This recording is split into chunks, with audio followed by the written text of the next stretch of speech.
Welcome back to Free Speech Nation with me, Andrew Doyle. The Republic of Ireland recently passed its contentious hate crime bill, positioned as a measure to protect vulnerable groups. Proponents argue that the bill is a necessary step towards ensuring the safety of marginalised individuals. However, the bill's critics argue that it risks introducing children to potentially harmful gender identity ideology and also, of course, infringes on free speech. Well, I'm joined now by the founder and barrister, the founder of the Countess and women's rights activist, Laoise de Brún. Welcome to the show. Laoise, thanks for coming all this way. So let's start with the necessity for these discussions. We've had lots of discussions on this show about the hate speech element of the hate crime bill. Hate crime bill is now passed not with those elements. But all of this, the most pressing concern is really women's rights, isn't it? And there's a case that's recently been troubling you. Do you want to tell us about this?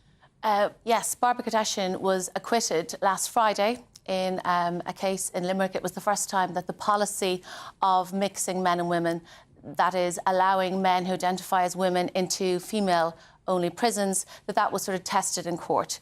He faced charges of threatening threats to not only a female prisoner, but also a female prison guard. Yes. And in fact, he was acquitted on all charges. But unusually in this case, he took the box, which is very rare, and he actually gave his own evidence. And he said quite clearly that he had made the threats. He did intend that he'd made the threats. He in fact even corrected counsel for the prosecution. He said, no, I said I would rape them, not with a implement, with an object. It was graphic, it was horrific. It was really a harrowing 4 days of evidence.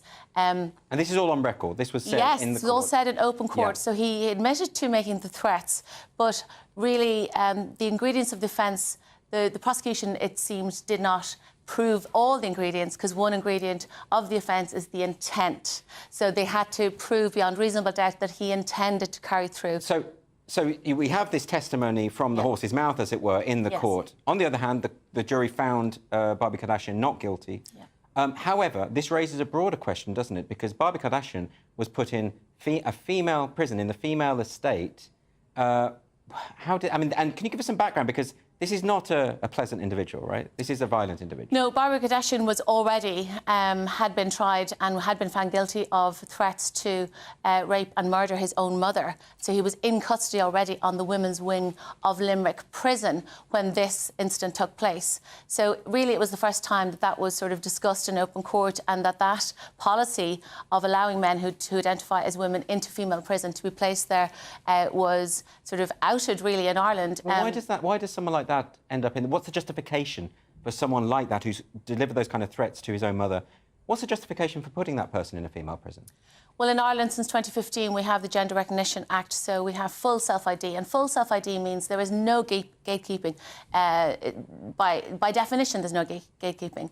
And in fact, a very dangerous, undoubtedly very disturbed, but highly dangerous man like Barbie Kardashian can fill out a form, and he will be given a gender recognition certificate, and that allows him then to be placed in a female prison, and that's what's happening in Ireland. That is the current policy. So I would view the gender recognition certificate and self-ID as really an access all area pass for predators, for perverts, for sports cheats, for transgressors, for fetishists. And I see that the effects of self-ID are felt most viscerally really in prisons, because these women obviously are often quite dehumanised, and they are the most vulnerable really in our society. I mean, that's the question, isn't it? A lot of people just don't care about prisoners, I think it would be fair to say. So when you say, well, there's men in women's prison, they all say, well, those are just criminals, why should I care? I mean, is that a fair observation? I think that's very fair, and I even had a very senior politician, when I was chatting with them about this, say, well, do you think they really mind?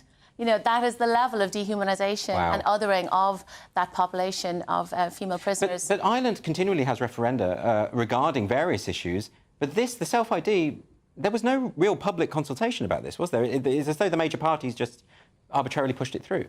Yes, I think it was snuck in under the radar, and I do feel it was part of kind of a broader wave of progressive vism and a sort of sense of ourselves as a new...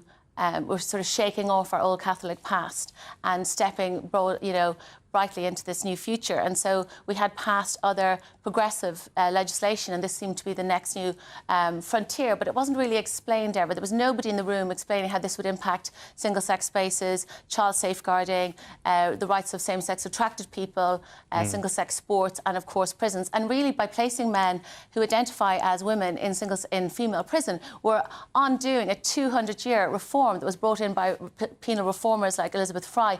And the same reason exists now as did then for separating the sexes when it comes to prison. It's very obvious that women are vulnerable to sexual assault if they're in with men. And in this case, a prison officer was also threatened by Barbie Kardashian. And we have always said and argued that female prison staff and in prisons where there were men, their human rights are also being breached. And in this case, he admitted to threatening that prison officer. And she said in her evidence that her whole life long in her career, she'd never feared a prisoner. But in this case, she was scared of that prisoner. Now, let's talk about the hate crime bill, because, of course, a lot of women's rights campaigners have been concerned about this bill, which has been going on for a while now. And originally there was a hate speech element there where they could have seized your phone or any device if they suspected that you had material likely to stir up hatred. A lot of the suspicion was that this was going to be weaponised against people who believe that you cannot change sex, which actually is a fact, and that this was going to particularly affect gender-critical individuals. Yeah, I think that's the concern, that by choosing certain groups of people who have certain special characteristics and affording them special protection, that essentially it creates a new legislative framework, which is not equality before the law, but it also can lead to the criminalisation, or at least the chilling impact on very ordinary opinions, majority-led opinions, felt opinions around sex and gender. So what's the development now with the hate crime bill? Where it's passed now, but in a different form. Well, they have dropped the incitement piece, and I think they said there was no consensus. I think it was too much of a hot potato. There wasn't enough backing for it. But unfortunately, it has passed, and my big concern with it is that we're moving to a new legislative framework whereby special groups will have special rights and protections, but also beyond that, they're managing to import a totally new, novel definition of gender. And people are saying, oh, this is nonsensical, it's meaningless, because it's sort of a trans definition of gender. But it's more important than that, because if you change what gender means in law, it impacts everything. It impacts equality legislation. And the gender ground in equality legislation is what allows service providers to lawfully provide single-sex toilets, single-sex changing rooms. And if you collapse the meaning of gender beyond if someone is male or female and make it gender orientation or a trans ideology, a trans identity, then at any moment, any man on a whim can just identify into that space, and those protections are lost to women and for child safeguarding. Do you believe that if the incitement element of the bill comes back in another form, as many, many people think it will, that will be weaponised against people who, say, misgender individuals or express their concerns about some of the issues you've been raising? I mean, absolutely. I think that's absolutely how it will play out. But I also think we need to see it in the context of a broader, bigger, more meta structure of censorship that's coming from Europe, like the Digital Services Act, whereby tech companies will have to censor certain content. So I think it's only one piece in a kind of an infrastructure and architecture that we have to always be mindful of. Yes, and it's particularly a problem in Ireland at the moment. Well, thanks so much for coming on the show, but tell us finally where people can find out more about the work that you're doing. So I founded an organisation called the Countess, and we are inspired by Countess Markievicz. She was the first ever Minister of State in a modern democracy. And so we are on all the different social media platforms. We've got a website, we're on YouTube, we're everywhere. So you'll find us, it's thecountess.ie. Fantastic. OK, well, Laoise de Brún, thanks so much for joining me. Thank you. Thank you.